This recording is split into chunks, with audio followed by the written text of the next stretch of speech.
a y'a partagé MINUSMA an bɔra ka nɔti dɔ sɔrɔ sisan an bɛna n da don a la o nɔti tɛ dɔwɛrɛ Mali y'a demandé MINUSMA fɛ k'a k'a ka position clarifier ivoirien ninnu ka ko la u ye kuma min fɔ k'u nalen bɛ MINUSMA ka cadre la tiɲɛ don wa tiɲɛ tɛ wa MINUSMA bɔra k'o jaabi de di tiɲɛ yɛrɛ la n bɛna tila k'a kalan a y'a partagé a ye kɛrɛ bila a y'a partagé a ka j'aime caya a ye kɛrɛ bila a ka partagé an ka j'aime caya MINUSMA bɔra ka note de adressé Mali ministre des affaires étrangères la a note kɔnɔ i bɛ faamuya baden sɔrɔ a la ivoirien minnu nana u jo kisɛ kelen t'a la a bɛ nin ci ivoire activiste dɔw ma bɛɛ tɛ activiste dɔw minnu tun bɛ ka essayer ka Alassane lafasa minnu tun tɛ ka tiɲɛ ɲini ka tiɲɛ ɲɛdɔn n'u ye nin kalan u bɛ tiɲɛ dɔn sisan nin MINUSMA ka note officielle de u ko nana fɛn o fɛn na a si tɛ tiɲɛ donc a ye partage caya ni partage cayara de n bɛ sɔrɔ k'a fɔ victoire et gloire Fama nin yɔrɔ la an bɛ an ka sirifukɛ fo Cheikh Tiyami Aidara ala ye sirifukɛ sɔn kabako fura la fura baden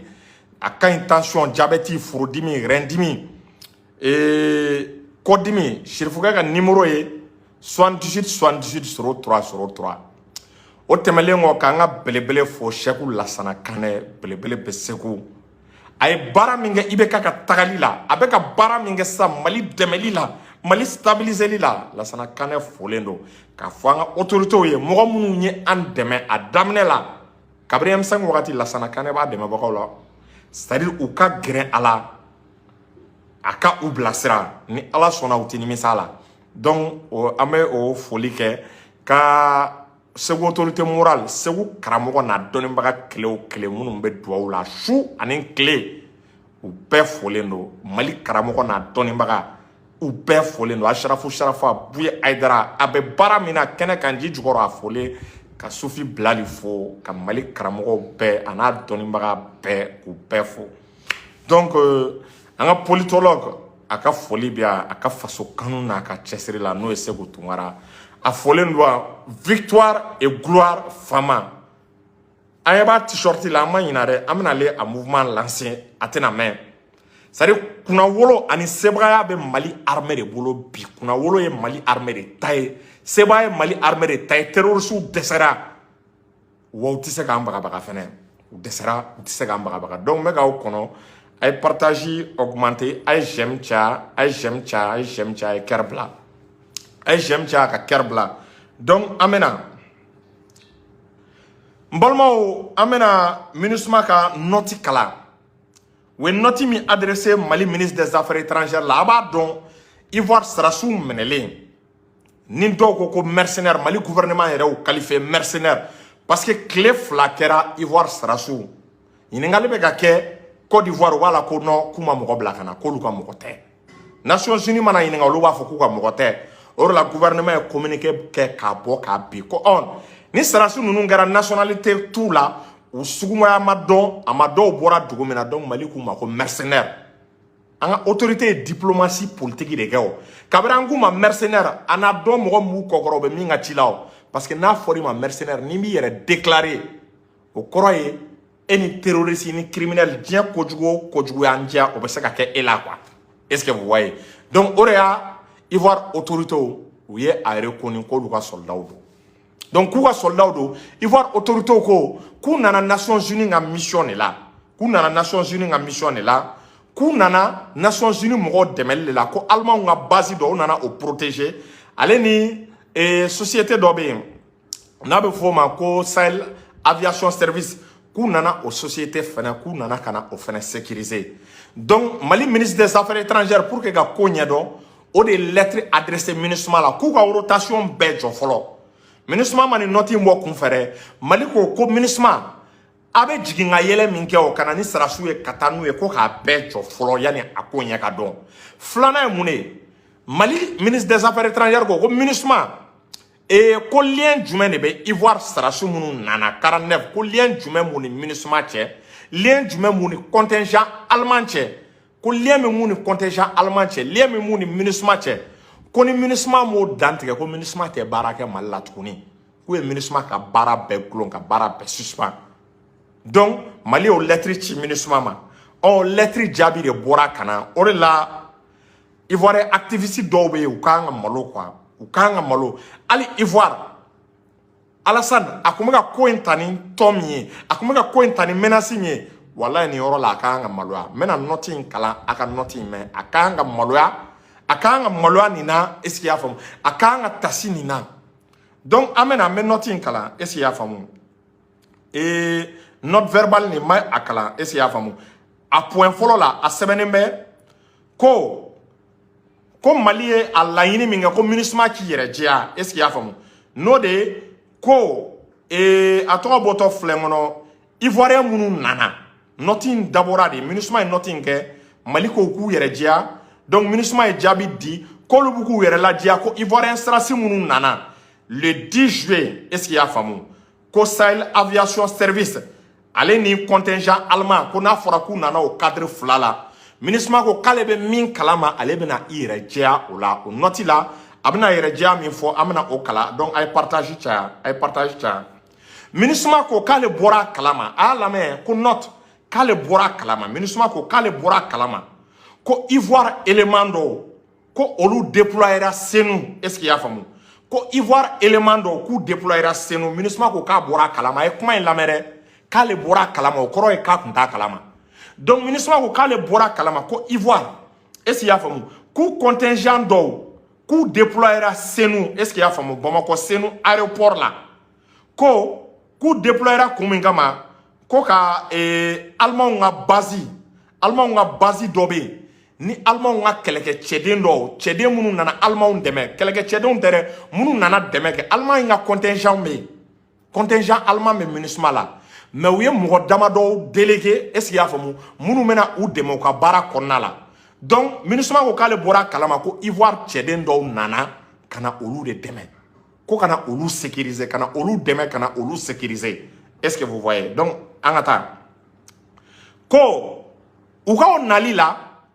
normalement ale tun bɛ min kalama ni Ivoire contingent mɛna Ivoire contingent baselen bɛ Tombouctou de soldats ivoiriens minnu bɛ yen n'u bɛ MINUSMA ka cadre la n'u reconnulen don a ye nin lamɛn kan yɛrɛ n'u reconnulen don u lakodɔnnen don MINUSMA fɛ ko soldats kan ka taa Tombouctou de mais ale nana ka na jateminɛ o soldats ninnu olu nana jigin aéroport la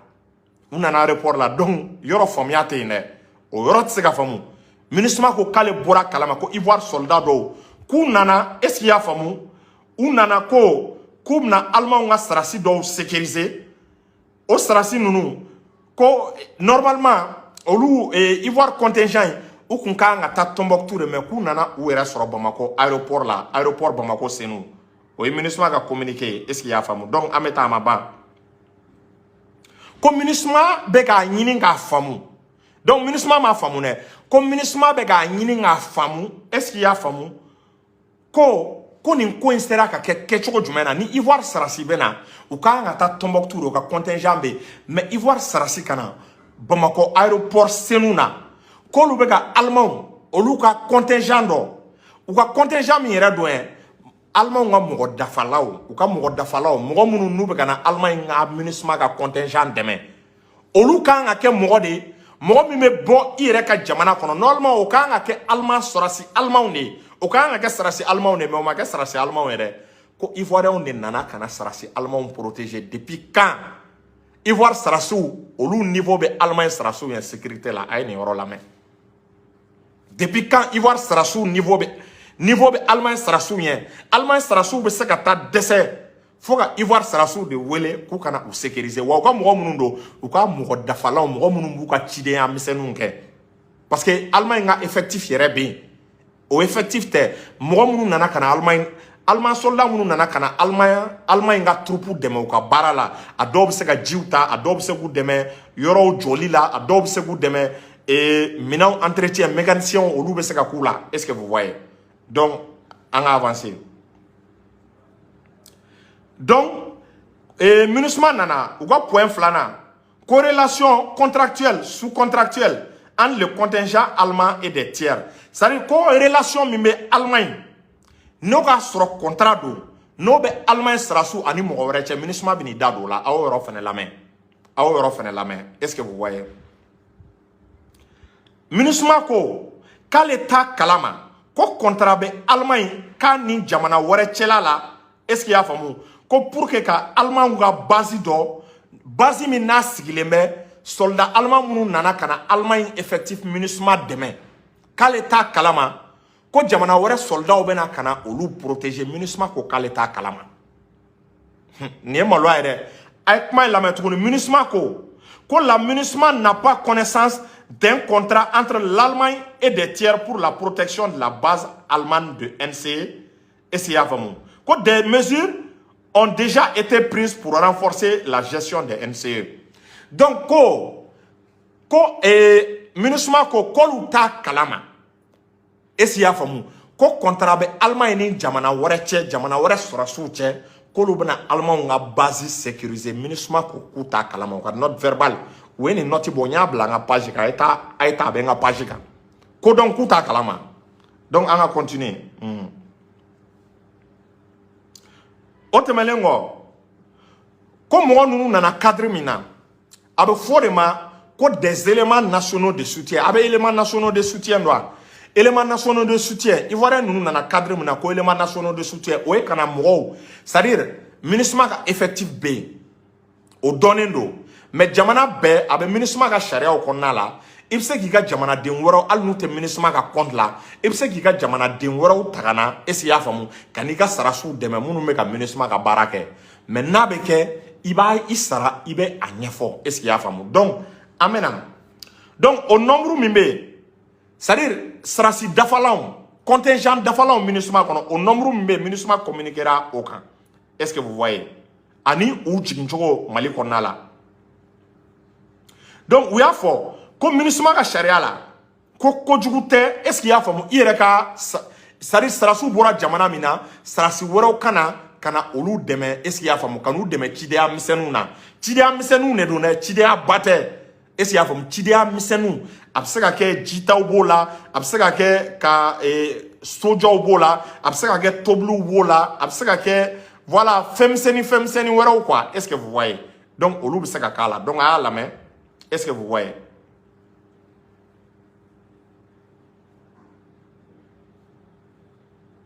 donc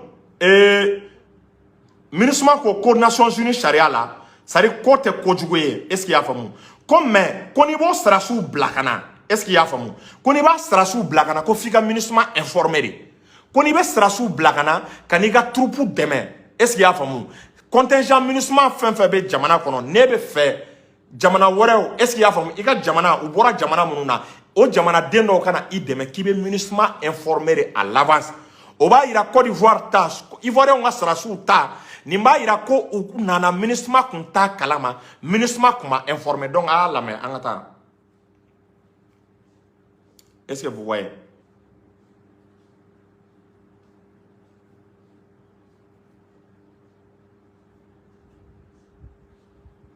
donc ko contingent mɛn na o cadre kɔnɔ i n'a fɔ Ivoire ka sarasiw nana cogo min na k'i kan ka MINUSMA informer ko kalo est-ce qu'il y'a faamu ko kalo o élément minnu nana n'u tɛ jate MINUSMA ka effectif yɛrɛ ko kalo est-ce qu'il y'a faamu ko MINUSMA kan ka olu nombre ko olu da dɔn est-ce qu'il y'a faamu ko kalo ko MINUSMA kan ka o nombre da dɔn donc o nombre ko n'i y'a ta k'a lajɛ sisan ko au mois de juin 2022 c'est-à-dire surasi dafalanw minnu ka jamanaw dɛmɛ est-ce qu'il y'a faamu ko n'i y'a ta k'a lajɛ juin 2022 ko o nombre ko n'i y'a ta k'a lajɛ k'a bɛɛ n'i y'a fara ɲɔgɔn kan k'a bɛ t'i jɔ 609 la c'est-à-dire a bɛ t'i jɔ cɛ 600 ani cɛ 600 ani 9 cɛ 600 ani 9 o cɛ 600 ani 9 a y'a lamɛn ka ɲa dɛ n bɛ a dugu bɛɛ cité a b'a lamɛn ni Ivoire tɔgɔ b'a la a y'a lamɛn c'est-à-dire ko 471 soutenant le contingent allemand Allemagne ta ye 471 ye est-ce qu'il y'a faamu olu de bɛna ka na Allemand dɛmɛ o tɛmɛlen kɔ tuguni i b'a ye tuguni dugu min n'a bɛ fɔ ma ko Bangladesh olu ta ye 33 dugu min n'a bɛ fɔ ma ko Cambodge olu ta ye 7 Tchadiens ta ye 5 Et Britannique ou noye anglais ou olu taille 60 est-ce qu'il y a famu Sri Lanka olu taille 4 allez ni 29 ani 29 suédois ani 29 suédois ay ni jatemne est-ce que Ivoire sera sivenna or la MINUSMA ko kata kalama Ivoire sera sumunu megana comme n'allez contingent ivoirien demain est-ce qu'il y a famu nous ou bien que Ivoire ka sera si dafalan ye coupe nous demain MINUSMA ko kata kalama MINUSMA est nombre fort ko nombre munu sarasi jamana ake munu ni o élément mena kana olu jamana o deme abora ka jamana cité a jamana folo mais sega kan tuguna a jamana folo o ye allemand ye o ye 471 ye Bangladesh o ye 33 ye Cambodge o ye 7 ye est-ce qu'il y a femme 7 cambodgiens Tchad o ye 5 ye 60 o ye britannique o ye 4 Sri Lanka 29 suédois est-ce que Ivoire contingent to benna mais est-ce que Ivoire contingent à Tobena a Ivoirien on Tomen donc ni maïra soldat munungum bora Côte d'Ivoire kana MINUSMA ta kalama bi ta kalama sini donc on va continuer à kalanna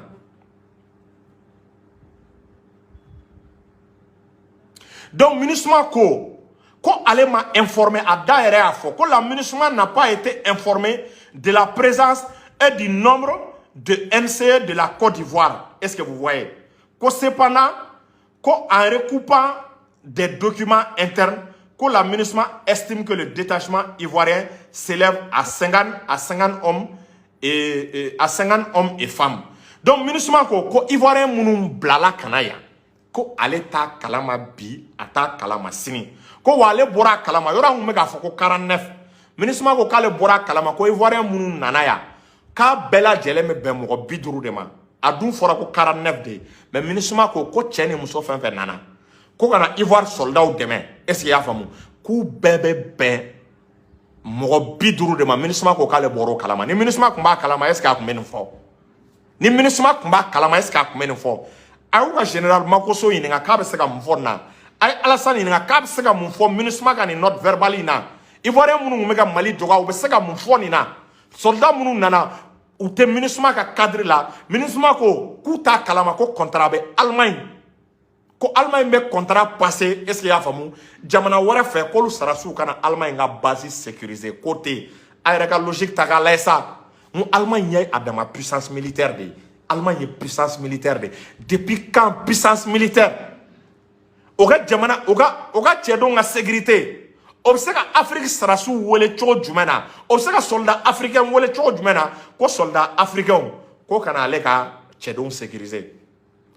France ko manga jamana ko nala est-ce que Ivoire sarasu de lagara France ka cheo sécurisé MINUSMA ko na Ivoire sarasu de lagata dugu jumen sari akate nieni kata kala atteint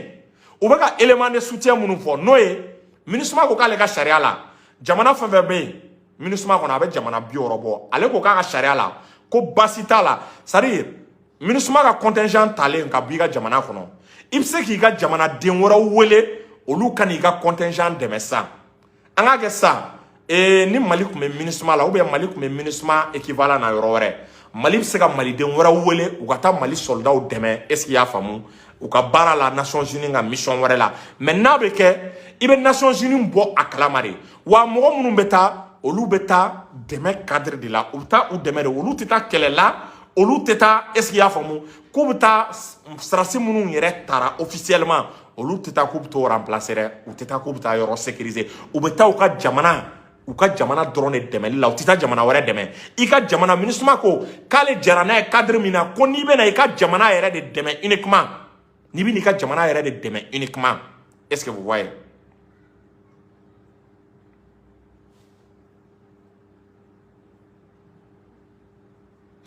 donc on va continuer est-ce que vous voyez donc comme MINUSMA ko la MINUSMA a initié un recensement dans tous ses contingents afin d'obtenir des chiffres exacts MINUSMA ko ni mbara kele ale a demandé ça strasi fenfe mo be boyga jamana la kibina MINUSMA strasu deme ko ka bayini ka nombre che ake mimbe a cadre konna la ko ka bayini ka chebe dado ka chebe compter ka fo MINUSMA bo transmettre Mali autorité ma donc ça dit débattre tuguni est-ce que vous voyez débattre tuguni MINUSMA flène ka foko Ivoire sarasi munu nana ou tout don bi ou tout don sini ko wa kuta kalama ku nana contingent Ivoire ku nana contingent allemand protégé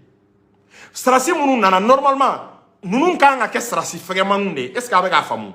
c'est élément de soutien mune est-ce qu'il y a famu munu de mo ka chidi a mesenu na ka fini no ko ou ka mina no ko est-ce qu'il y a famu ka bara mesenu mais depuis quand o mo munu kan e ta force spéciale ou bla au bara là depuis quand e force spéciale ou bla ko lu kana e ka sarasu épaulé en même temps ko Ivoire contingent MINUSMA ko Ivoire contingent me Tombouctou muna mo nunu mata jigi Tombouctou pourquoi o jigina aéroport Bamako senuna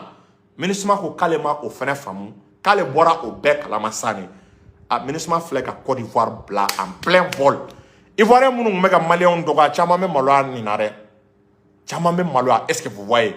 chama ta don ça ou ba ke choko jumena MINUSMA ko carte soldat nous don de A à Z à tout cas nali kalama wa ko nu bena umanga na ninna chokola umanga na ninna chokola ko wa ko contrat MINUSMA moshi jamana shiche ko contrat MINUSMA jamana shiche ki kana ki bena jamana do base protégé ko te MINUSMA contrat la ka te uni jamana shiche ko jamana wara ka soldat blakana ka bena MINUSMA ka jamana do ka base protégé o tsaka ke quoi ala est-ce que ni misaka du au kuna Allemagne avion me Allemagne bolo à Côte d'Ivoire bolo charme me Allemagne bolo à Côte d'Ivoire bolo technologie me Allemagne bolo à Côte d'Ivoire bolo équipement militaire me Allemagne bolo à Côte d'Ivoire bolo depuis quand Ivoire sera sous sekana kolum sekana Allemagne protégé choko jumena sa ngala sa Allemagne ga base ou ka keleke tcho ga base ko no do protéger tiens ngala sa donc il va donc kafo c'est-à-dire tiente akuma konala orela Mali autorité est bara fait jusque là bravo chapeau à eux donc Ivoiriens namaya kuga soldat sur la condition na abe deli de ke abaw majige abe deli de ke pour que ni ko be se ka bambancho mina here ni badena est-ce que vous voyez abe Mali deli parce que erreur ke aw fotera mais natara ke kuma sugu doy ibta do yere ube asimi neni ka nga président neni ko dogoya ibta do ye kasro aman joga ambe tiaga uko nana mugo allemand go kutu don MINUSMA go kutu don o nana nga jamana konnala aw dungo ko oluba kalama ko allemand ma kalama MINUSMA ba kalama est-ce que Ivoire be son ni malien ke Ivoire territoire ka est-ce que Ivoire be son soldat malien munu no lui en ke est-ce que Ivoire be son ublawa est-ce que Ivoire be son ubla ne be aw nyinga hein est-ce que Ivoire be son ubla ni jogola donc anga autorité soutien total amu ko biamu ko sini MINUSMA kan noti ayta aya kalan a flene nga page ka salamu alaikum